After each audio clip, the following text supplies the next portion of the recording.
I'm John Stevens. I'm Matt And this Russell. is Pod Have Mercy. And so I'm really excited about 2023. We follow Jesus. That's what it's like.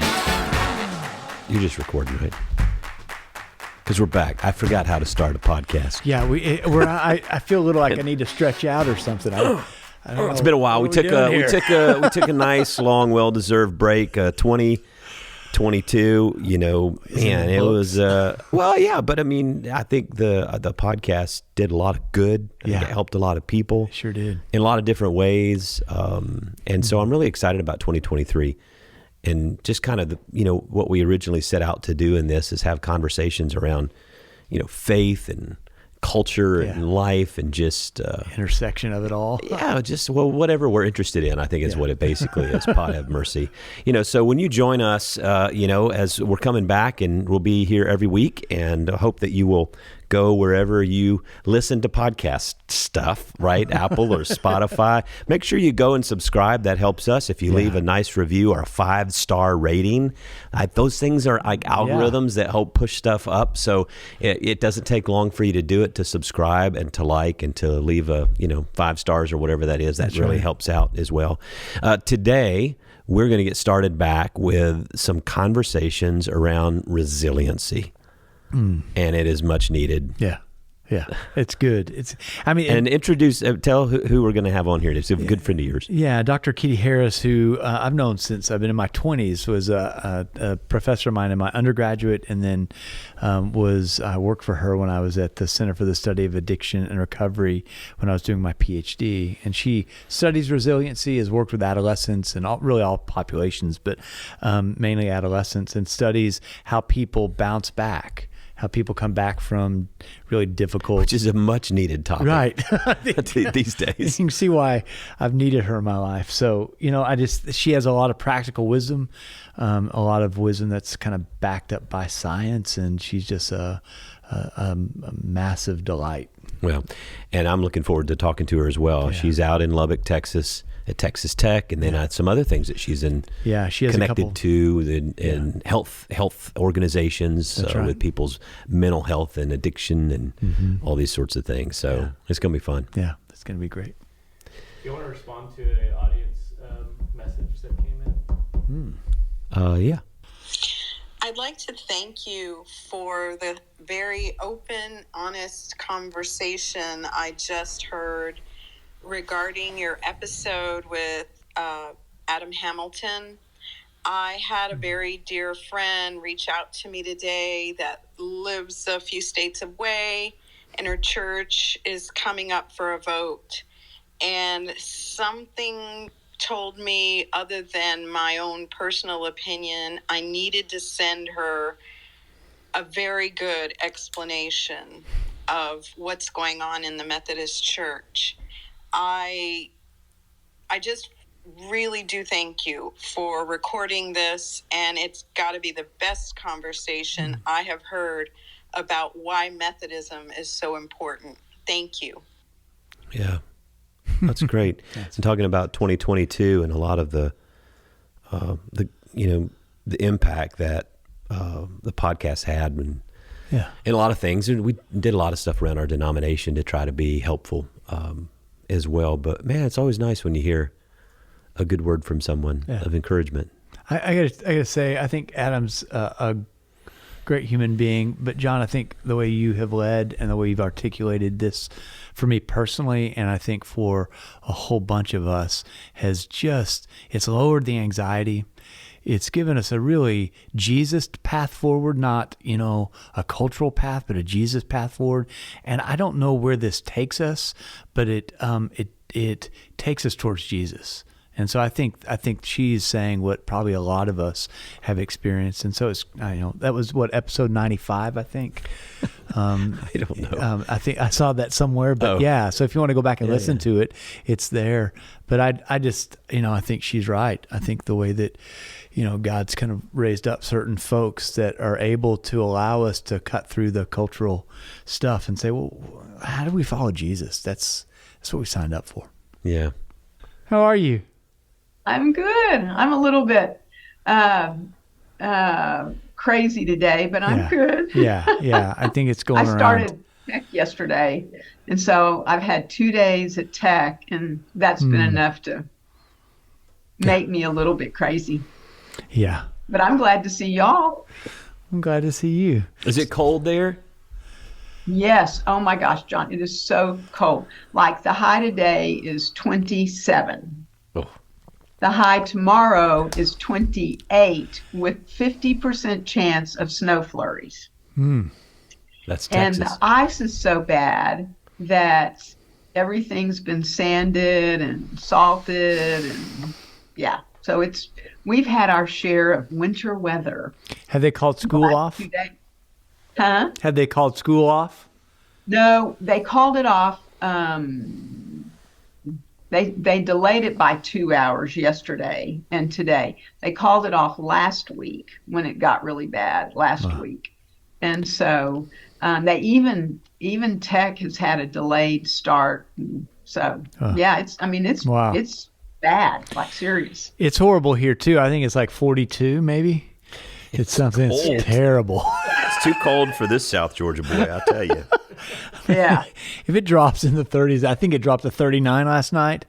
I was like, Yeah, it's 44 right now. 44. There we are. We're suffering through it.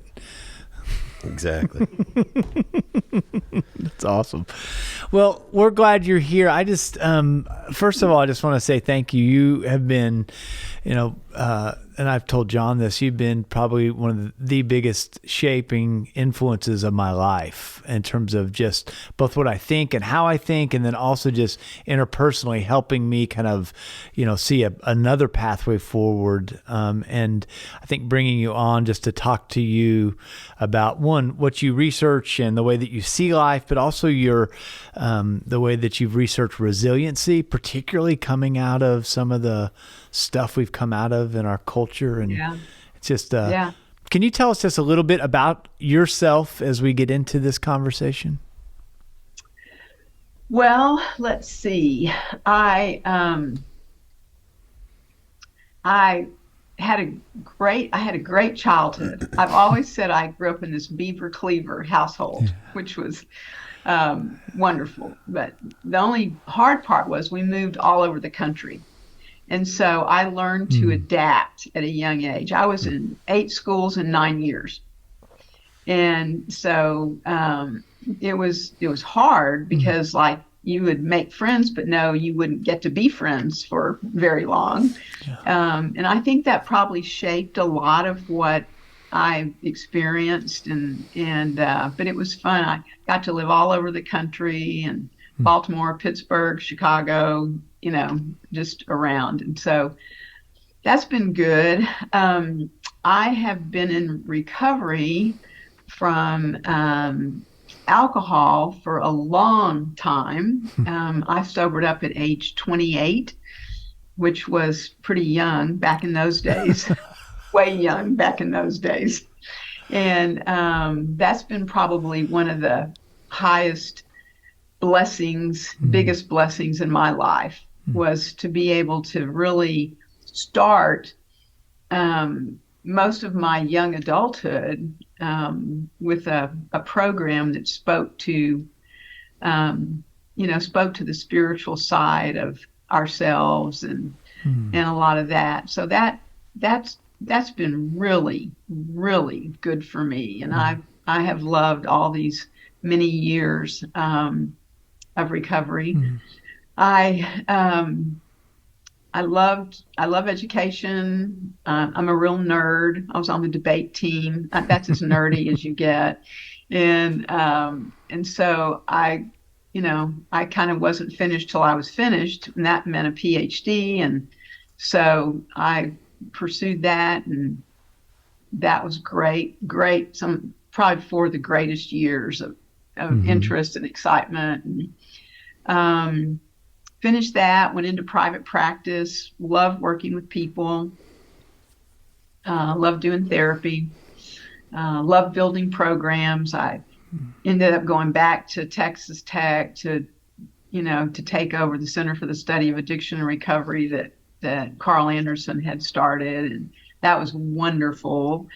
And we got to build that out and make it a national model and have it replicated around the country at a lot of different places. The University of Houston being one. Yeah. One of my former students runs that program there.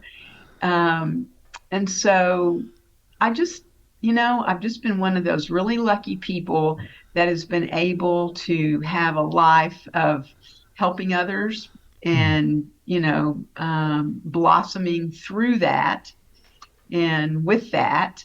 And I've met some of the most famous, fabulous people in the world, like Matt Russell. Yeah. Yeah. That's more infamous. He's a rock star. That's more than famous. And so that's been it. And those are probably the high points. I'm married. I've got some stepkids and 4 fabulous grandchildren and a great dog that I love a lot.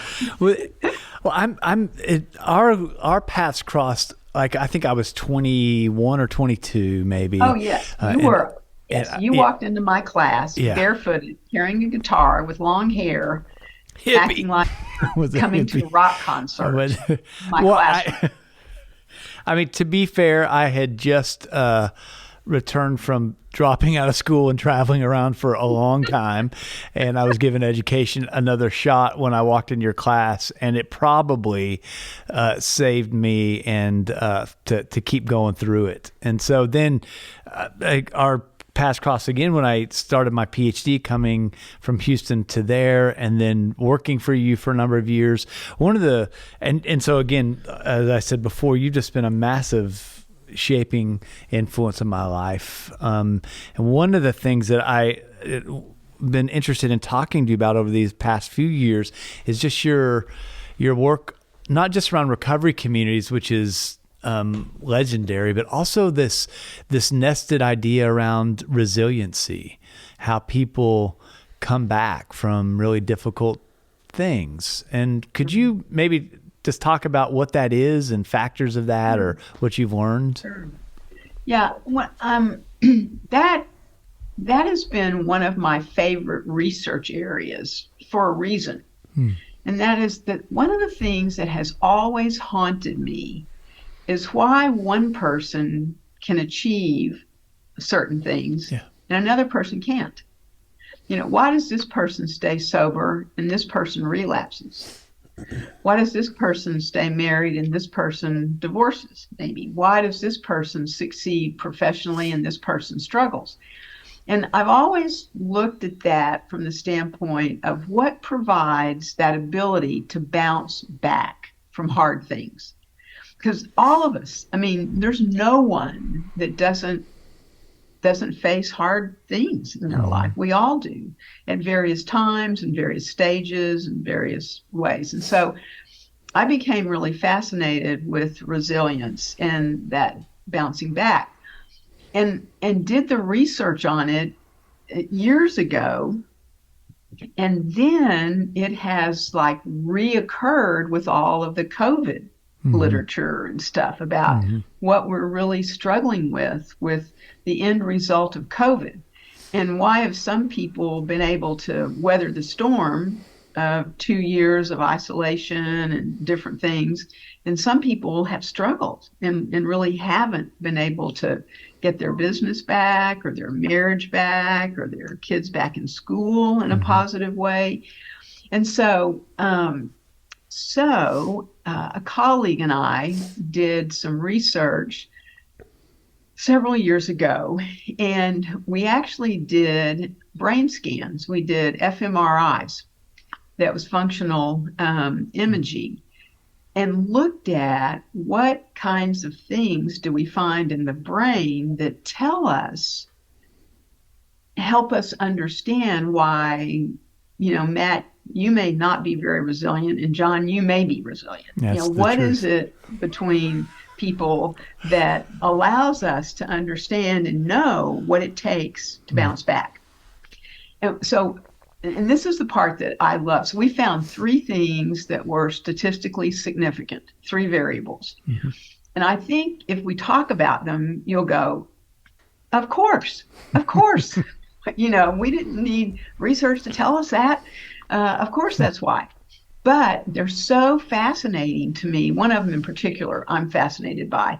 That I think it's a good thing to let people realize that there are certain characteristics and experiences we have that allow us to be resilient during the hard times in life. And honestly, these days, there are a lot of hard times. I think about the people in Ukraine and I go, oh my gosh, do they have the resilience to bounce back? I think about, all the different things we struggle with in our country, and do we have the resilience to come back from those? So, so that's kind of the overview and how I got interested in it. Do you want to hear what the three things are? I do. Yes. Yes. Okay. And just interrupt me. You know me. You can. Yeah. Matt, Well, the reason I'm fascinated is Matt sent me a lot of info about you and resiliency. I think that's actually really fascinating to me. Recovery stuff too, but resiliency is really big. So I went online. I took a resiliency well-being quiz. Yeah. How'd you do? Awesome. I think I'm okay with everything but stress. You don't have a lot of stress in your life, John. Which I think I'm not coping very well. It's like maybe the amount that you have to cope with. I'm happy. It says I'm happy, which is good. I'm glad to know that. But anyway, it's so I want to hear the three. I want to know how to be more resilient or what I need to, Okay. Because it's huge. I think about Viktor Frankl's work, coming out of the Holocaust, and what even family members that emerge out of the same event of a family, but they have really different responses to it. All those things are like the things between people, and how people react to things are really interesting to me. And I think that we're in a culture that if we don't understand those, and we're in a church, if we don't understand that, then we can't create contexts and maybe conversations that allow folks to go through, which we'll all go through difficult times, but how do we be communities that foster resiliency, So lay it on us, Kitty. I'm ready. Okay. And just, once I get going, I get really fired up. So Good. Stop me. Come on. If I get the first one that will not surprise either one of you, that you will not say, oh my gosh, that is so amazing and interesting. You're not going to say that about this. You're going to say, of course. Okay. The first one is social support. The number one factor in resilience is social support. Do I have people around me? Do I have people to help me? Do I have people that love me? Do I have people that are there for me? Do I have people that support me? And if you think about it, if you think about going through difficult times and you think about emerging from those, it makes so much sense to realize that is huge. It's huge to have people that are there for you, that you can count on, that you can trust, that you can, you can share that experience with. And if you look at something as recently as COVID, part of the biggest what was the biggest problem of COVID? Social isolation. Social isolation. And here we were used to being able to be together and go to things and do things, and all of a sudden, we're in church online. And which John just loved. Better than nothing. But I mean, there's nothing there besides church online. And so that whole idea of social support was number one. That's that. A couple weeks ago, I'd spent some time with a group of folks, and we had somebody from the office of the Surgeon General come and talk to us. And I was aware of this, but had was reminded in a profound way that the Surgeon General really is talking about isolation and loneliness as being epidemic in our culture right now, and that because of that we are socially isolated. Even in coming back, it's been really hard to create these networks or to there's just a lot of fragmentation and isolation in the midst. And so they talk about these deaths of despair, Right. and the suicide rate rising mainly among middle-class white males, Yes. I just think all these things are really interesting to me in the midst of that. No, and I think that's such a good point, Matt, because social isolation creates a sense of obviously loneliness, but also not belonging, not feeling supported, not having a buddy. Those are the kind of things that you find that put people in a bad place in terms of their mental health. And I one of the things that's so sad to me about everything involved with COVID and all of that is that sense of social isolation and what it's brought with it as unwanted experiences for so many people. If you look at some of the newest data on schools, getting kids back in school has been difficult. Getting them started back and getting them away from their computer and back in with people. Yes. And so many of them, because of other maybe issues, are more comfortable behind the computer. Yeah. But they'll never be socialized. Yeah. And so forcing them, I hate to say it that way, but putting them in a position where they have to go to school because they need to be in a social environment to learn has been one of the struggles that people have talked about and thought about. And as a culture, it seems like, what was that book that came out a while ago called Bowling Alone? Do you remember that? That talked about all the ways that as a culture we used to, be involved in bowling leagues, all these other leagues or things that we would do, and that over time it's really kind of those things have dissipated. Oh yeah. And well, it's funny that you said that because my sister and I were talking the other day about how different our lives looked socially from my parents, our parents. And they had bridge club, they had dance club, they had football game club, they had some other thing they did that they played doubles at the country club with tennis or whatever. I forgot what they called it. But they had all of those places and ways to socialize. I've never belonged to a dance club. I've never belonged to, a bridge club. All right. I mean, who has time to go play bridge? Yeah, we're binge watching Ted Lasso now or whatever. Yeah. There was another book that the guy who used to be the senator in Nebraska, Ben Sass, wrote a book called Them. And as he was diagnosing the problem, it was about like the previous generation where the communal gathering for him in Nebraska growing up was around basketball auditoriums at the high school. And I think when I started out doing youth ministry, Friday night football games, that's where especially in smaller communities, like in Hinesville, Georgia, or Statesboro, Georgia, or Dublin, Georgia, that's where everyone goes to the high school, even if you don't have kids in school. It didn't matter. You see everybody. It's the gathering space and place.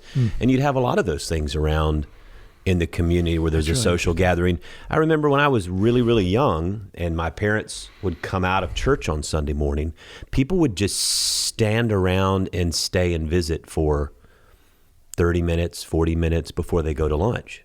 And now it's like, man, this place is cleared out. Yeah, it's like the rapture. Especially like Sunday if you go long. I mean, they're gone. They cleared out because there's other places that have occupied the space for that.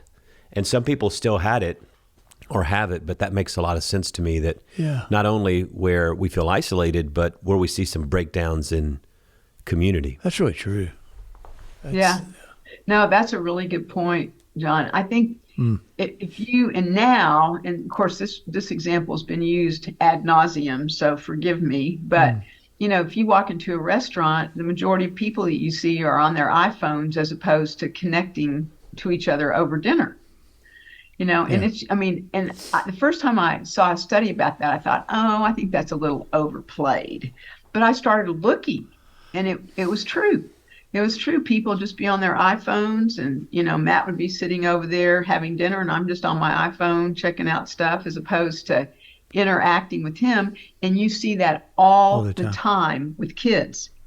You hardly ever walk into a restaurant that there's not a younger kid there with an iPad is playing a game. And I realize it's to keep them occupied and to keep them, so mom and dad can enjoy a meal. Yeah. But if you think about it, that's how those of us our age, I'm a little bit older, that's how we learned to interact, was at a dinner table. That's where we learned to socialize, at a dinner table or a breakfast table or wherever. You also learn to sit and listen to other people. Yeah. Did you get smacked? I got smacked a lot when I was a kid in those situations, so I probably would have been better with an iPad. I'm not going to talk about abusive. I may have been a little ADHD, though. That's going to shock you. You might have. So what is it about? What is it about social interaction, a group cohesion, that is like positively correlated to resiliency? What is it about that? It makes sense, but what is it?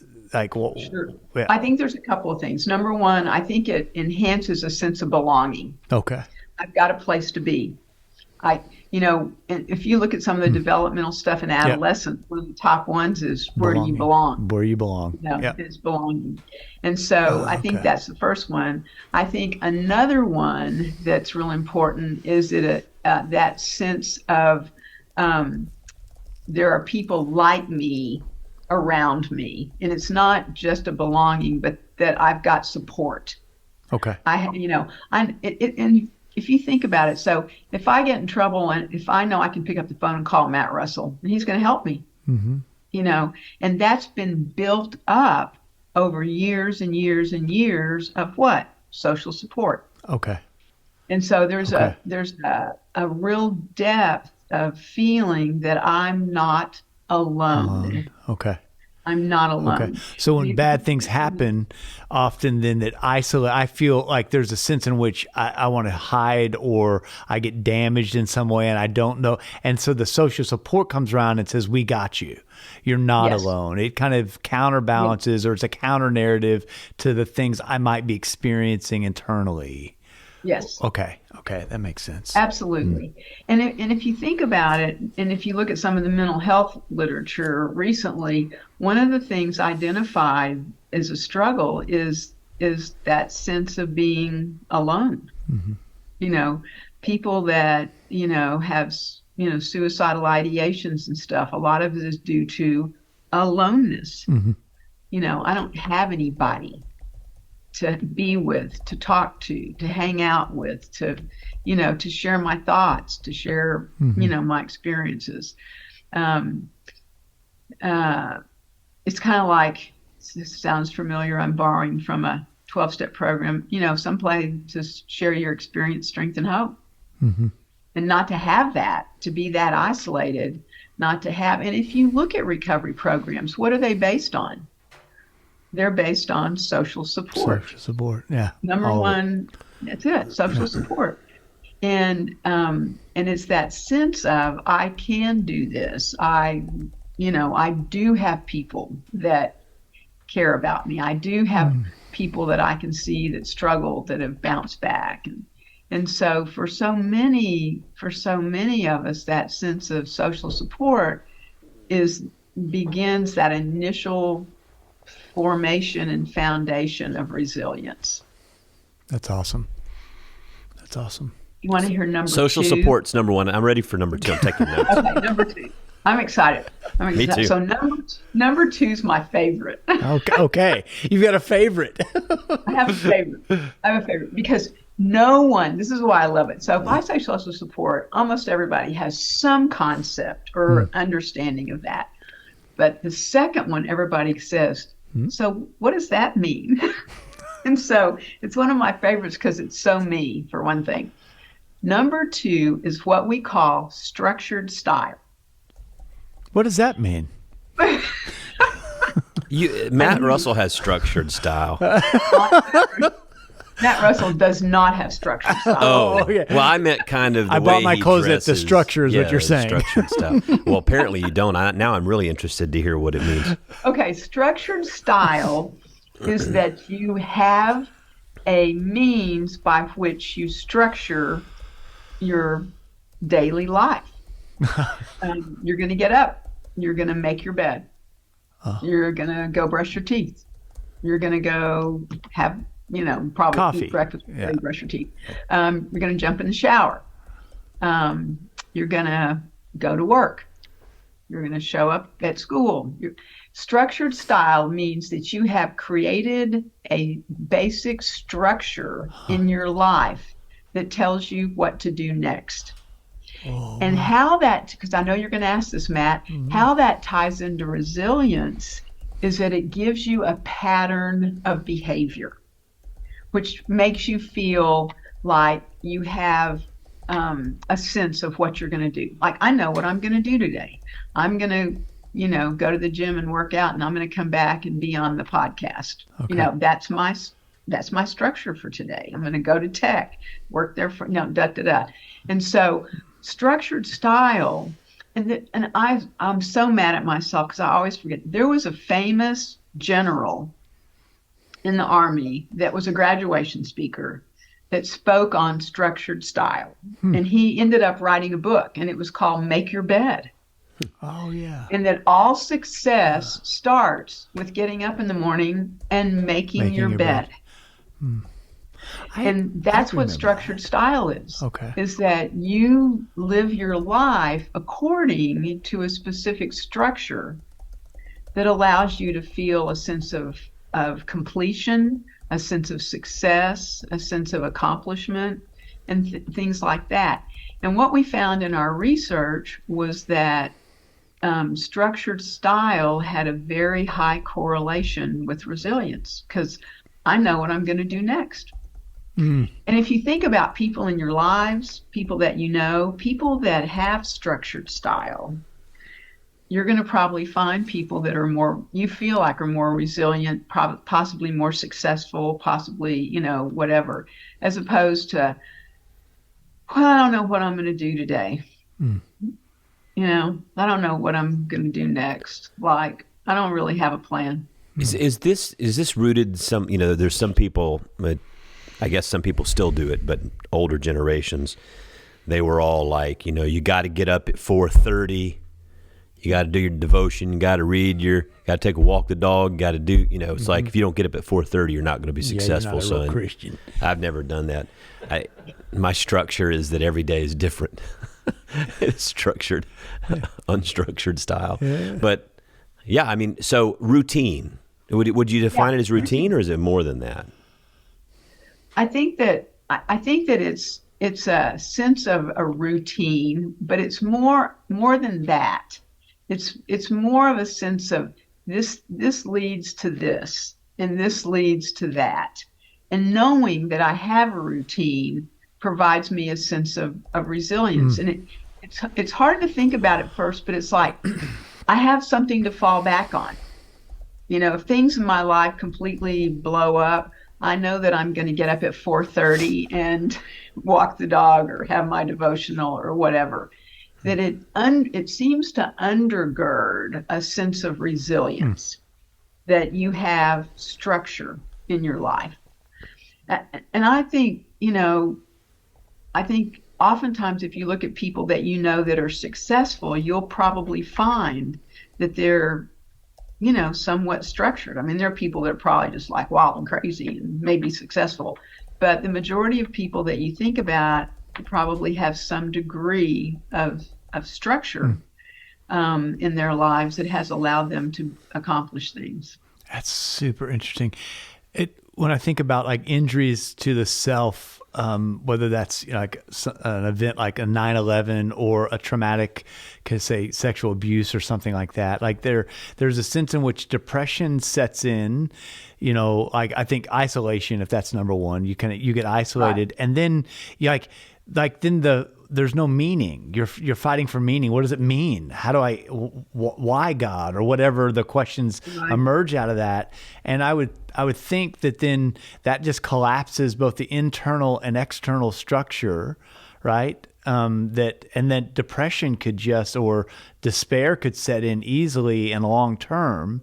And it seems like then that styled structure adds something that then allows for other things to be built on top of that, right? So if I get up and I'm doing this rather than sitting in my bed, I'm moving. There's something's happening, right? Yes. And I think about Van der Kolk's work on like the body keeps a score. That we have to be active and we have to move in a sense to deal with these things. But don't you think also some of this is like, I'm thinking back on COVID and coming through with, it's like some of this was imposed. So people may have had a structured style, say, I go to work, I'm at work at 9 or 8:30 or whatever. And all of a sudden that's disrupted for months, if not years. And even now the big cultural debate are young people saying, well, I don't want to go back to that. And there's a conflict even in the work environment. And here a lot of big oil companies have had to say, okay, well, we won't do offices on Mondays and Friday, can work at home Tuesday, Thursday, or Tuesday, Wednesday, rotating these days, even though the COVID stuff is not there. It still seems to impact where people are still trying to find a way. And I've found that some people, like business leaders or CEOs or managers, they just want to force everybody back to the structured style because they think that's like, whether they think it's more productive or not, I don't know, but they want to get back to that. And other people don't want to. And I wonder, I think school, you talked about schools, you talked about workplace, you talk about like my rhythm and routine is completely different than before COVID. Monday, which is my writing day, which I don't usually meet with people, was the first day I could remember since before COVID where I had a breakfast meeting, a lunch meeting, and a dinner meeting. And I thought... That was Monday. Yeah. And Stephanie said, you've never done that before. I said, yeah, I did. It's just been a couple of years. It has been a long time since I've done anything like that. And you don't realize it until it happens again. That some of these things are they're not existent anymore. Yeah. So I wonder if I don't know if that's a part of you see, with young people, a lot of mental health issues and a lot of like depression and anxiety and stress are through the chart. That makes a lot of sense because it's almost like we're having to rediscover a new structured style, maybe. I don't know. Well, I think that's a really good point. One of the things that's interesting, and remember, our study was done before COVID ever existed. So, some of this I'm just shooting off the hip with. But one of the things that I think that's happened during COVID is it allowed people to not have structured style, for the most part. I mean, they had some, people worked from home. They had to log in to make sure that they were in. Kids, so many parents hated kids being home, teaching them at home as opposed to school because it was so hard. It was such a different ball game for them. But it isolated them, and it isolated us. I remember. So when we had shelter in place and I closed the office and my husband and I both worked from home, I went upstairs to my study and he went downstairs to his man cave office, and we met for lunch and dinner in the kitchen. And I remember thinking that seemed really kind of lonely to me because I'll never forget the first day back in the office and we were all so excited to see each other. There was such a sense of that, structured style of we're going to go to the office and we're going to work and then we're going to have lunch together and then we're going to work some more and then we're, And I think that once that was disrupted, I think it's been hard, like you said, John, for people to find that back again. Like, okay, I don't want to go to the office 7 days, 5 days a week, whatever. I want to work from home Mondays and Fridays, And there are people that really fought back. They have fought back and going back into a structured environment and stuff. But what I'm afraid of down the road, and we won't know for years and years until we get some research on this, I think that's going to end up being a real point of isolation and a real point of depression.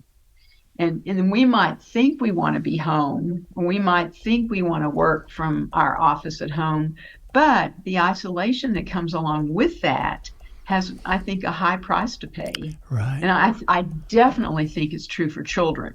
I think if you take children out of a classroom and you put them in the living room with a sister or brother, then, I mean, you're up the creek in terms of, of what ultimately is going to happen in terms of social support and social isolation. Well, there was a big cultural debate about all of that, even I think it was Pediatrics of America, came out and said, yeah, okay, we get COVID is an issue, but it's as big, if not bigger, an issue for the social isolation for children developmentally. Yeah. And you're finding now as kids are going back that these grades are really lagging behind of where they were or have been. Yeah. And like you said before, depression and anxiety has gone through the roof because of that as well. I think that all is connected. I think you're right. Yeah. Yeah, absolutely. And the other thing that, we don't really dig down a lot, but when you pull them out of classrooms and they lose that competitive edge, like there are a lot of kids that are motivated because they want to be first in the class. Well, and they're sitting in the living room. Right. They're, no big deal, no competitive edge. Yeah. And so many kids thrive on that a lot, that they want to do well, they want to succeed, they want to be the best, they want to, excel. And when you take that away from them, their motive for learning oftentimes is disrupted to the point it's just like, what difference does it make? Yeah. It doesn't matter. It's interesting. Like I'm thinking about just like the structured style of like being involved in adolescent sports, right? And having to go through disciplined things to achieve something that you may have to do something you don't want to do to have a benefit that you do want. And like how that in some ways over like the life cycle really serves people well to have that structure to be able to return to, when I do these things that I don't want to do, make my bed, whatever those things are, I have the benefit of these things happening. And I don't know why those are connected. Do you know why those are connected? Like, no, why making your bed is like an important part of resiliency? Yeah. And what I think what it is that I think oftentimes if we are given a task and we complete that task, I think it builds just a little bit of self-esteem, which builds a lot of resilience. Okay. Like if you interview people, you can tell, I mean, a lot of times that their self-esteem in many ways, although you have to dig a little bit, is tied to resilience. Like, I know I'm going to make it. Like, I didn't get to run for X number of weeks and, it was snowy and icy and whatever, but you know what? I can get back on the track and make it. Yeah. That's my resilience. The gym was closed for all those months during COVID, but I'm going to go out and I'm going to do something to not lose that. This was fascinating to me. So I'm really semi-crazy. Matt knows I'm crazy. Yes. But so I go to this spin class at 5:00 in the morning. And so I get up at 4, leave the house at 4:30 and go to spin. That's pretty crazy. But there are 8 of us that go to this class. And when COVID hit and the gyms closed, we were just like, seriously? I mean, really? And our teacher, who was very dedicated and innovative, structured a workout routine at one of the parks in town Right. where we couldn't do spin, but we could have an equivalent workout. And guess how many of us showed up for them every time we met? All of you. That's right. All of us. Because it gave us social support. Yeah. It gave us structured style. Huh. And it was that sense of resilience. COVID may have kicked everybody else's butt. It's not Right. going to kick ours. And so I think when you put all those things, at least those two things, we haven't said number 3 yet. Yeah. When you put those two things together, you really can begin to see it. And you can see it in circumstances that people emerged from difficult things in a Yes. positive way. Yeah. That's good. So what's number Okay, 3? you want to know number 3? Yes, bring it on. Yep, I'm ready. And number 3 is not surprising to me. Number 3 is the one I'm not saying it's dull, because that would be such a horrible thing to say about this. But number 3 is family support. Okay. And resilience seemed to be incredibly tied and statistically significant in terms of family support. People and individuals that felt like they had family support saw their resilience to be higher, and it showed higher in all the testing. And there is a sense of that, and I think this is one thing that probably won't be surprising to the 3 of us at all, is that there is a real sense of what family does for you in terms of helping you feel like that you're going to make it. Yes. You're going to make it. And we found that those people that felt like they had strong family support on top of the other 2, and the family was the 3rd. I mean, it scored the lowest of the other 2, but it scored high enough to be significant, that those people that felt like they had really good, strong family support felt like they could bounce back. Wow. So the duh on this may be pretty high, but what's the difference between social support and family support? Okay. Yeah. How did y'all? Yeah. That's a really good question. So social support was considered anyone outside of an immediate family member. Okay. And then family support was based on nuclear family. Okay. It wouldn't be like my great, great, great aunt. Yeah. That would be more like social support. But my aunt, my grandmother, my mother, my sister, my brother, more of a nuclear family, people that supported you, that rallied, would rally around you. Okay. And one of the things that I think about with this is that so often that sense of family support, especially during trying times, when you think you've really messed up and things are really bad, that's what pulls you out of the ditch. Not necessarily the social support that may not know you're in the ditch, Right. but that family support that knows you're in the ditch. And those are the folks that kind of have your back, say, we got you, you can do this. Right. This isn't the end. Got your back. Okay. Is that tied when you think of recovery or like interventions on mental health issues or addiction issues? It seems like typically those closest people to you are the ones that are going to be involved in that process. Yeah. Is that right? Or I think I mean, Kitty can talk about this much more than I can, but I think that within interventions, particularly if you have strong family support, it's really a deep expression of love and care.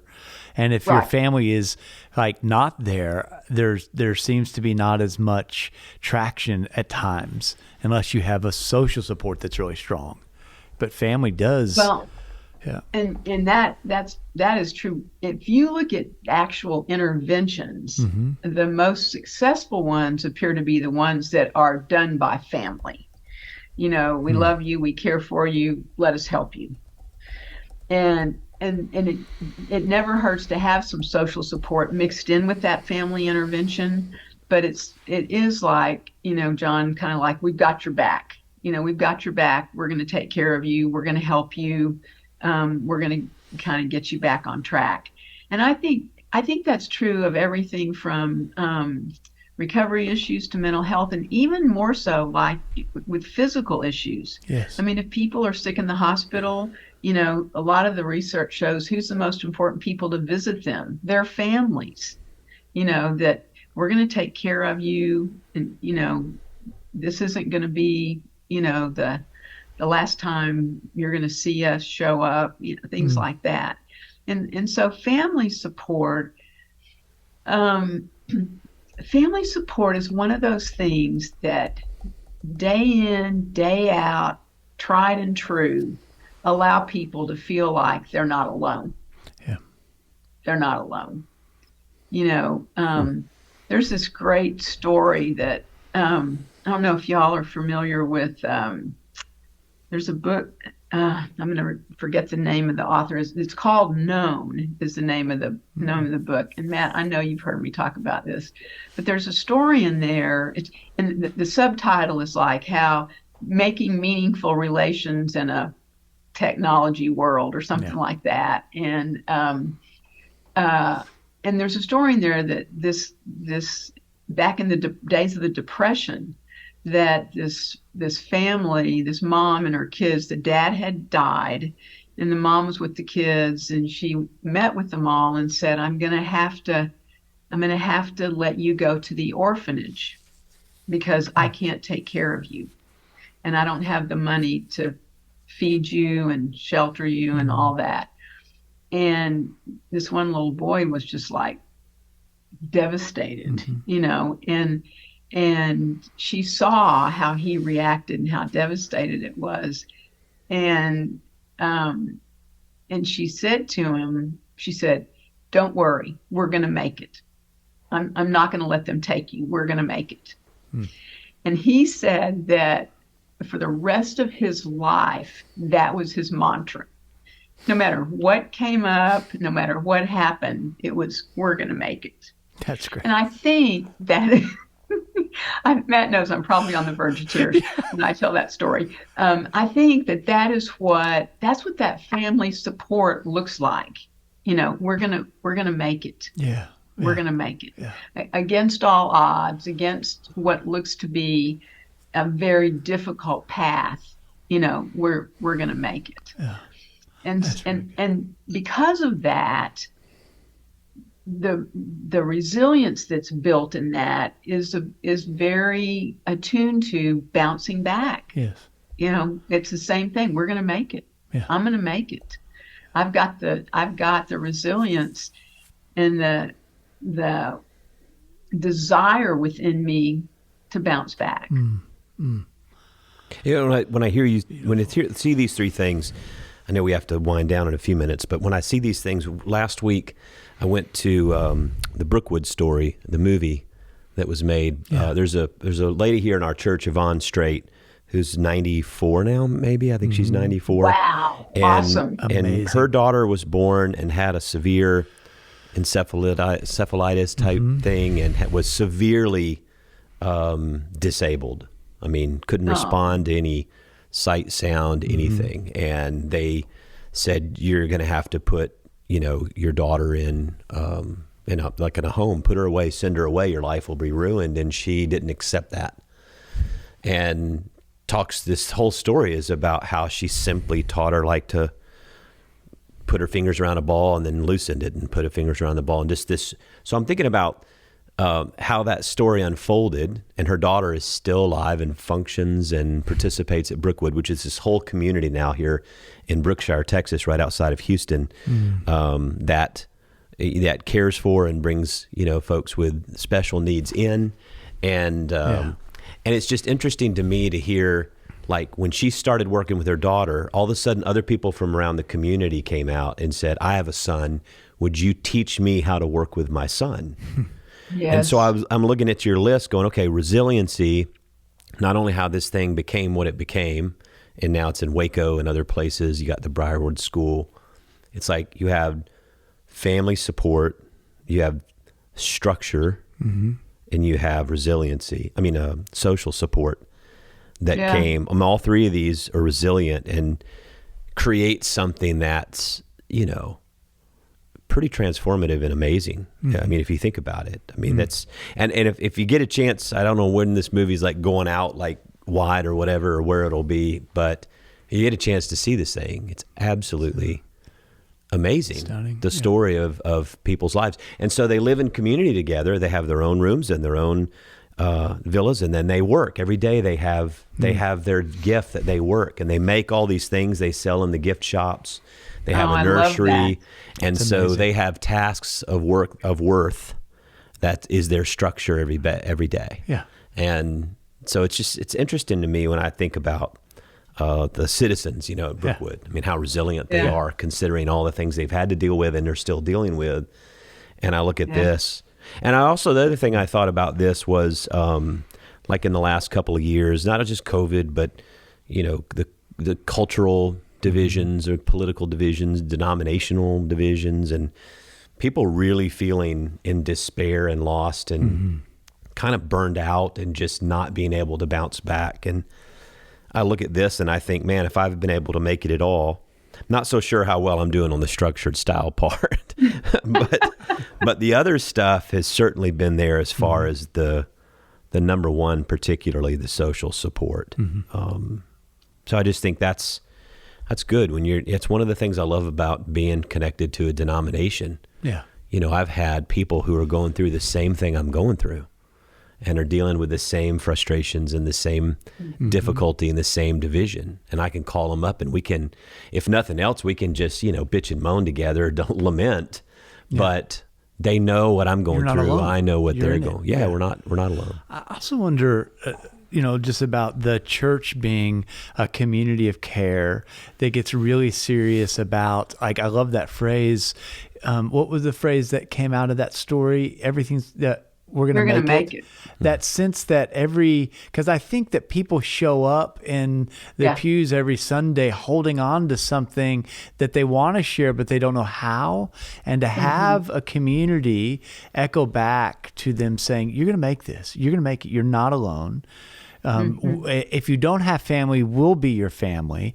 We'll provide you social support and structure in your, I just think there's something powerful about that.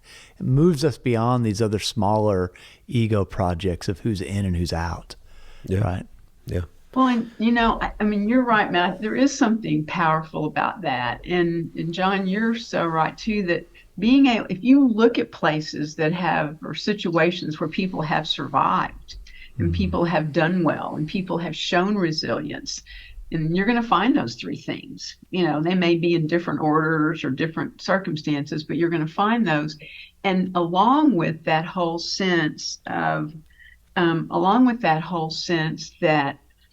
I'm going to make it, we're going to make it, we're going to do this. I just think I think some of it is the belief and the faith that we're going to make it. I think some of it is the variables you have within you, like if you have the social support, if you have the structured style, if you have the family support, then within that is that real sense of we're going to make it. Yeah. We're going to make it. Huge. And a lot of times we give up, and it always makes me sad, and I think of kids I've worked with that have given up. And I think, no, that's not okay. You can't give up. You can't give up. You're going to make it. You're going to make it. And if nothing else, having that attitude that, I've got what it takes to make it. Yes. I've got what it takes to be who I want to be and be in the world the way I want to be in the world. I think that in and of itself is a lot. Amen. It's huge. Huge. Well, this is a great conversation. And these three things, we're going to have to get you back again and talk about some other things, but this is a lot to chew on for sure. And I think helpful. Yeah. Very helpful, because everybody is dealing with something. Yeah. Everybody's dealing with something. Everybody is. Yeah. Well, I appreciate the opportunity to share what I've learned, and And I always love to see that ugly face. And I'm so glad to meet you, John. It's very nice to meet you too, and we will definitely get you back and talk about some different things. It's very helpful. I would love to come back and talk about, just anything you want, or I'll send. You're our favorite guest from Lubbock, Texas. Okay, well, that's very impressive. That's very impressive. Hey, I will say one thing I know I've learned since living in Texas 9 years. You got to be a pretty resilient human being to live in Lubbock, Texas. I'm telling you. I mean, you got ice storms this week, and in not too long, you're going to get sandstorms. Haboob. That's right. Get sandstorms. Whatever those things are called. Yeah, exactly. You know us well. That's exactly the truth. So I am resilient, and I have survived here, and I didn't even want to be here. This is where God planted me. So here I am. Well, thank you so much for being with Kitty. us today. You're welcome. You. Thanks for having me. All right. Bye-bye. Thanks. Bye-bye. Bye-bye. See you later. See you soon. Well, I love that woman. She's been deeply impactful to my own life. She stood with me in shadows that I was afraid to stand in alone. And she has not just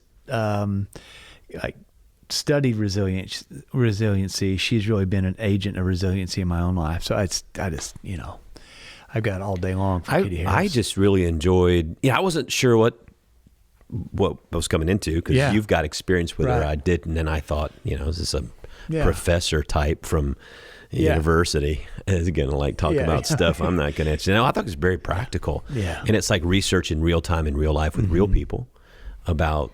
What are the key, the three legs of a stool, if you will, for resiliency? Yeah. And man, we need to be resilient more than ever in our lives. We're looking for it, searching for it, hoping for it, praying for it.